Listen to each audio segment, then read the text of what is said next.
안녕하십니까. 죽기 전에 꼭 가봐야 할 사찰 스토리텔러 권중수입니다. 자, 시황 10곳의 지역 중에 7곳을 보셨죠? 이제 남은 곳이 3지역이 있습니다. 49제를 잘 지내면 이 다음부터는 이런 지역에 안 와도 되죠. 그러나 제8 평등대왕이 다스리는 지역은 49제를 지나고 죄가 남아있으면 죽은 지 100일 날 이 벌을 내리게 됩니다. 얼려 죽이는 벌이죠. 그 한빙지역, 얼음지역에 망자들을 넣어서 고통을 주는 것입니다. 남의 물건을 강탈했거나 도둑질을 하였거나 벗겨서 중생을 얼려 죽인 죄가보를 받아서 몹시 찬바람이 그 몸 위로 불어서 온몸이 동상을 입으면서 어떻게 됩니까? 살갗이 다 떨어지고 이런 심한 고통을 받게 됩니다. 자, 그러면 기림사 제8 평등대왕의 지옥을 볼까요? 평등대왕은 지옥의 재판을 아주 공평하게 하기 때문에 평등대왕이라고 합니다. 근데 갑자기 평등대왕이 일어섰습니다. 이제까지 지옥의 대왕들은 한 번도 일어선 적이 없죠. 의자에 앉았는데 갑자기 일어섰습니다. 근데 일어서서 이 합장은 했는데 왠지 얼굴 표정이 달갑지 않습니다. 약간 좀 뭐라 그럴까요? 좀 인상을 찌푸리고 있죠. 그리고 모든 지옥의 그 신들이 좌측을 전부 다 쳐다봅니다. 옥졸들도 놀라고 판관은 골치가 아픈 듯 양손을 머리에 이렇게 쥐어짜고 합니다. 그러니까 모든 형의 집행이 올스톱 될 판입니다. 이게 무슨 일입니까? 대단히 높은 분이 오셨나 봅니다. 누굴까요? 지옥에 오시는 대단한 높은 분은 지장보살님이시죠. 지장보살님이 강림하셨습니다. 내려오셨어요.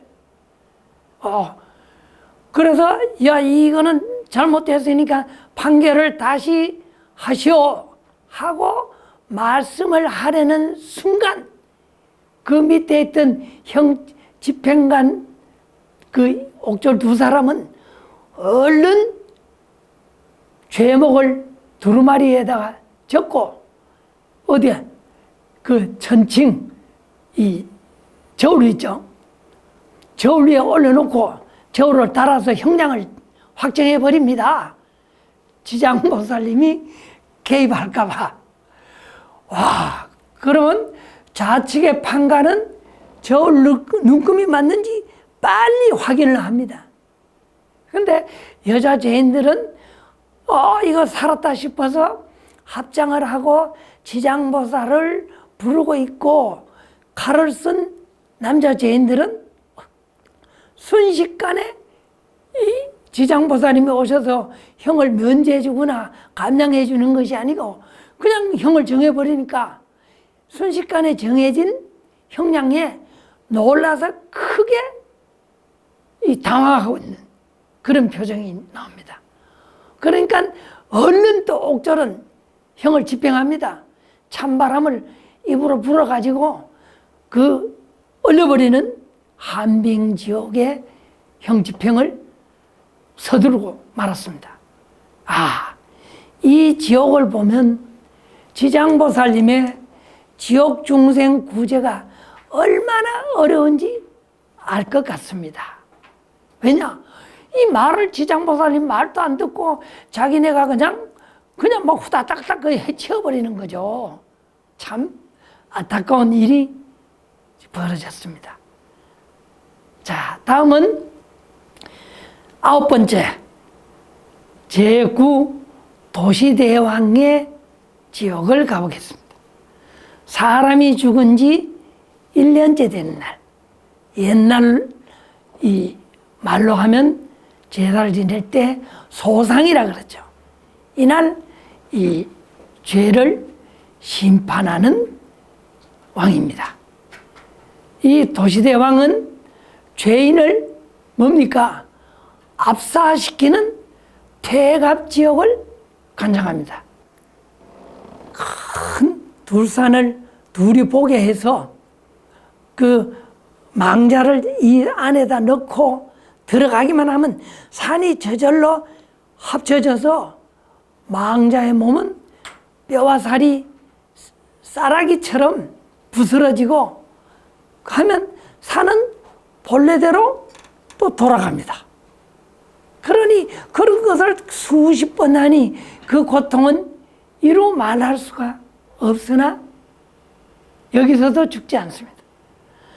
만 가지 괴로움이 한꺼번에 닥치니 남은 죄를 아직 끝나지 못했으므로 죽을 수도 없습니다. 참 안타깝죠.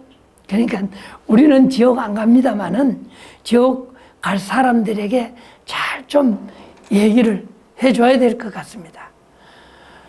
불설육도 가타경에 보면 돼지나 양, 토끼, 닭 이런 것을 다른 모든 중생들의 목숨을 이와 같이 살해하면 이런 눌려서 죽는 중합지역에 떨어지리라.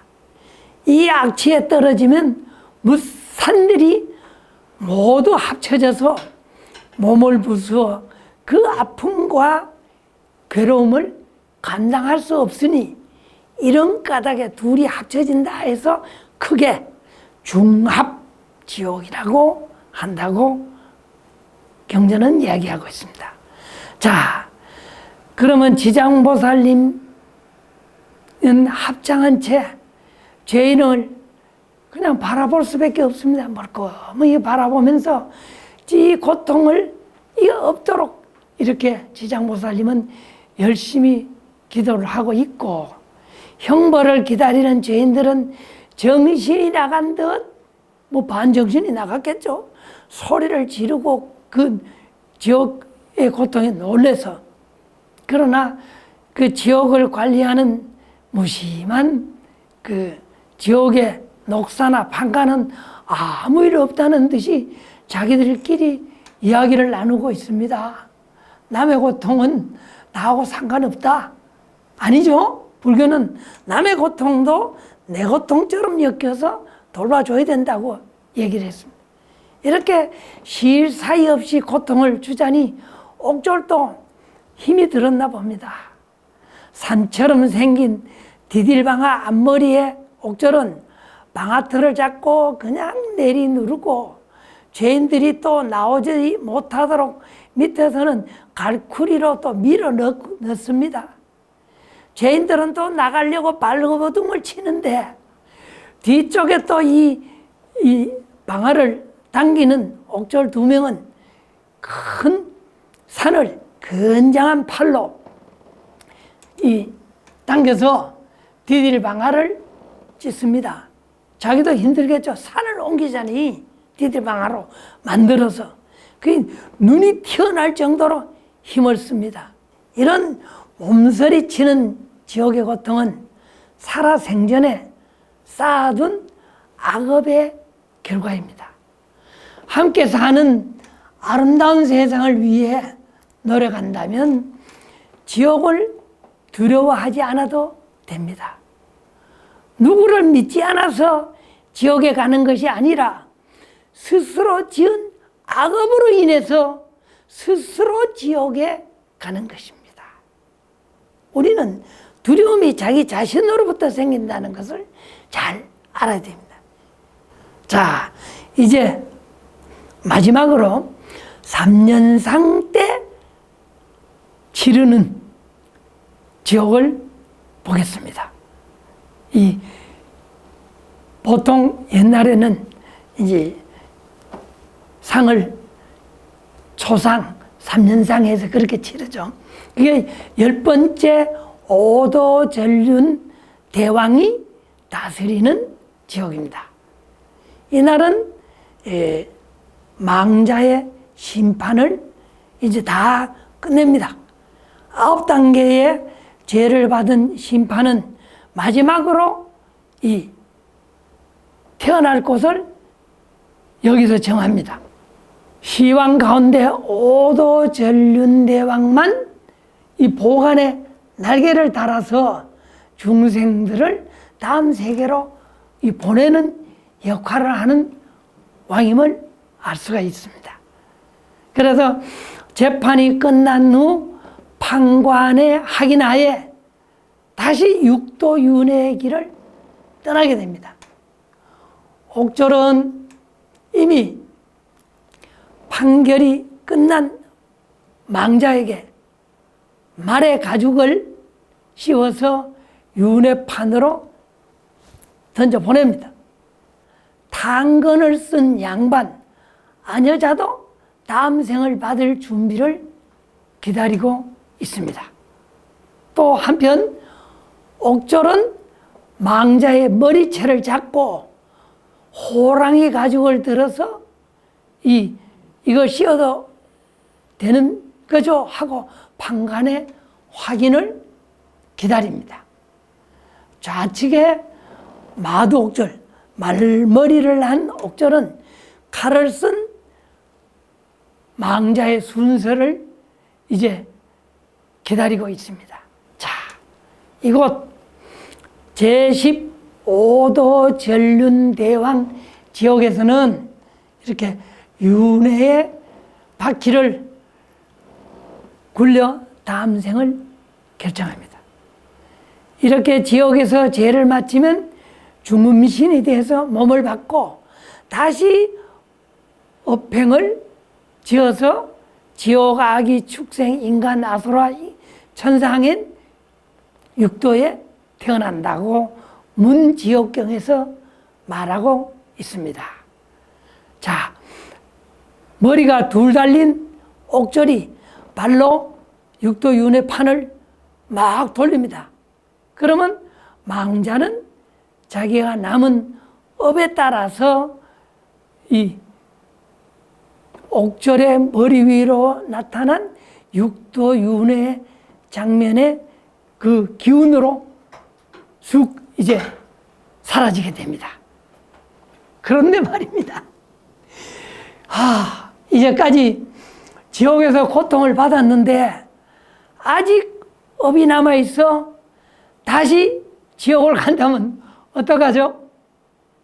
이제까지 벌 받았는데 지옥에서조차 잘못을 참회하지 않는 사람은 태어나자마자 다시 또 죽어서 지옥으로 돌아간다고 합니다. 나의 모든 잘못을 바로 인정하고 용서를 구하며 참회하는 것이 바로 우리 업장을 소멸하는 겁니다. 그러면 지옥 갈 일은 절대 없죠. 우리 불자들은 정말 이 참회지는 옴 살바 모짜 모지 사다야 사바 열심히 하죠. 그럼 지옥 갈 일이 없습니다.